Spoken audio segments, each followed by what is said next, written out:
Hey guys, William Furno here today with another LEGO Hero Factory Classic review. Now, I just want to premise this by saying, if, I don't know, I'm filming this weeks before it's released, so if you're surprised that Meltdown wasn't this week, it's probably because I still haven't ordered his broken piece yet, and I'm planning to do that before I'm finished with these reviews, or the first wave of reviews. So, just to premise that, the reason I'm doing Rotor before I do Meltdown is because I have him all intact and Meltdown has a broken piece. So, without further ado, let's get on to the review. So let's just take a quick look at his packaging. Don't want to take up too much time with it. It's just a standard $20 sized set, so larger box. The makers of Bionicle and the info and Rotor. On the back here, he faces Bulk and Surge.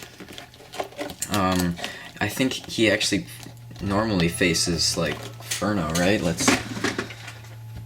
Yeah. So I guess there's different heroes that go up against each villain and different villains that go up against each hero. Now, that's just for packaging, that's just for marketing purposes. I'm sorry, I apologize for all the scratches. I bought this off of eBay, and I bought it around like summer 2011, so that was about a year after it was released.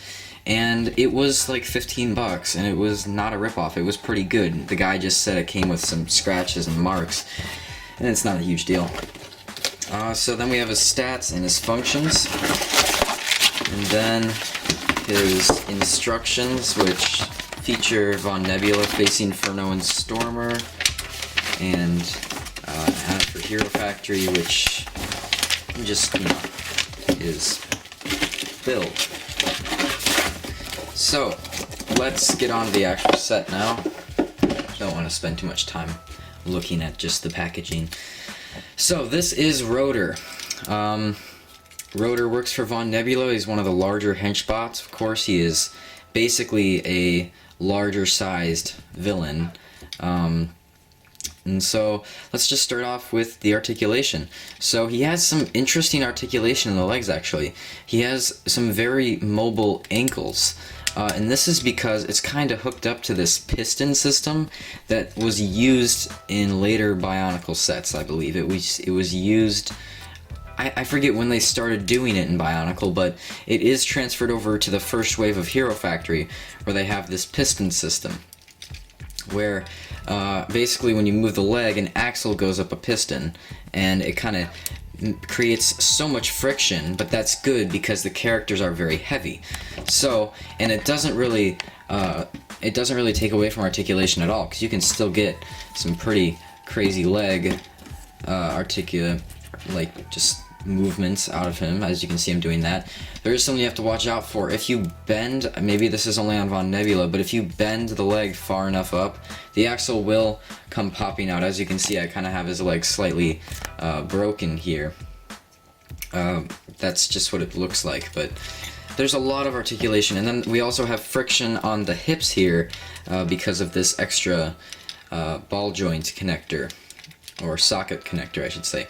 And that is hooked up to this, I'm going to call it a multi-purpose axle connector, even though I think I'll just call it a Bionicle hand, because these were mostly used for hands in Bionicle.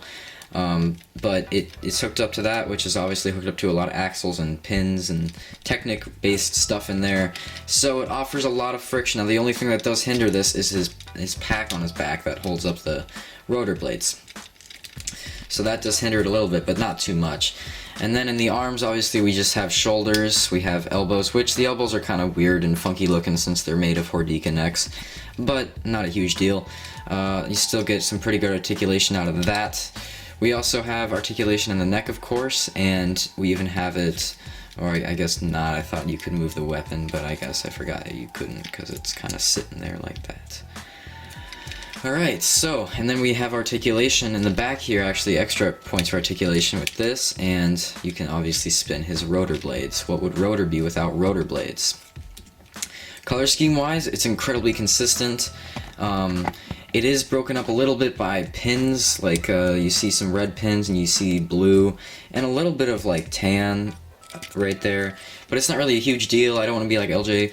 Actually, I guess that isn't being like LJ. He's just pointing that out for the sake of pointing it out. But, you know, for those who are really picky, there are red and blue pins in here.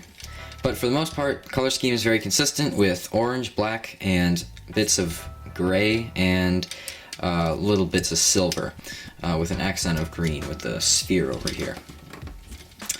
Alright, and now to his functions. His functions, of course, are his rotor blade, which just can spin, and then you can shoot this sphere, like so. And I caught it just in time. And the sphere does hold in on its own pretty well. It's just the problem is that if it does fall out and roll away, it will be kind of hard to find, given it is a very bright color, so maybe not. But they do roll away. They're not stuck in there. So that's kind of a con. I feel like another con would be that when you're moving this around and you're trying to spin it, when you're moving the arm up and everything, it'll hit this tube here, which causes some trouble. And the problem is, this will just slide off pretty easily. It's not really stuck on there too well. It's stuck on with one pin, and it's just kind of sitting there on one pin. So it's kind of easy to lose that, although it's really big, it's really huge, so I don't think you're going to lose that, but it does fall off. Another con is that, like, he doesn't have any holes in his mask, so it's just kind of a flat orange mask. There's no holes, so he doesn't really have eyes. It's just kind of a orange on trans orange, and it just looks kind of weird because it just doesn't seem right not having eyes and having every other set in this wave have eyes. I guess I'm kind of not doing pros and cons differently. I'm kind of putting them in the same, just depending on what I'm talking about. The build is actually really fun. Now, it's pretty similar to any other standard Bionicle Titan build in the later years, but it is really fun still. There's a lot of Technic involved, and anyone who likes complex Technic builds will definitely like Rotor. Let's move the camera down a little bit here. What else is there to him that's worth talking about? I'm sorry if you hear a noise in the background. That's just my cat being stupid and scratching on the door, because she does that, and it's really annoying. I don't know if there's much more to talk about with this guy. He's a standard villain. He's not medium. He's a standard large size villain. If you have any Bionicle Titans that are similar in design to him, you basically know what it's like to have one of these sets. He's just kind of normal. He's a good set, and actually one of the ones I would recommend. But if it was between him and Von Nebula being the two big bads of this wave, I would probably pick Von Nebula just because he is the leader, and I just think he's more mysterious looking. If you kind of look at this guy, he does kind of look kind of stupid. I usually point out that the masks look pretty cool, but in my personal opinion on this one, I'm not a really big fan of the mask. It's just kind of weird, you know? Like, it doesn't really make sense. And I guess it's a story element that they chose such a stupid look for him and a hunchback look, because he's really stupid in the show, which is something I technically change quite a bit with my episode series that I make on my own. But that's for you to watch if you want. Anyway, that basically sums up Rotor. He's not an amazing set. But he's not a bad set. Honestly, he's just kind of in your average larger sized set. So that wraps up. Okay, I guess Rotor's kind of 100% done with this too. Yeah, that wraps up my review on Rotor. Next, unless I get the part for Meltdown. Next will be the big bad himself, Von Nebula. Alright, that's it for this review, and I'll see you guys later. I forgot to mention that at the time, there was new parts / recolors for this guy.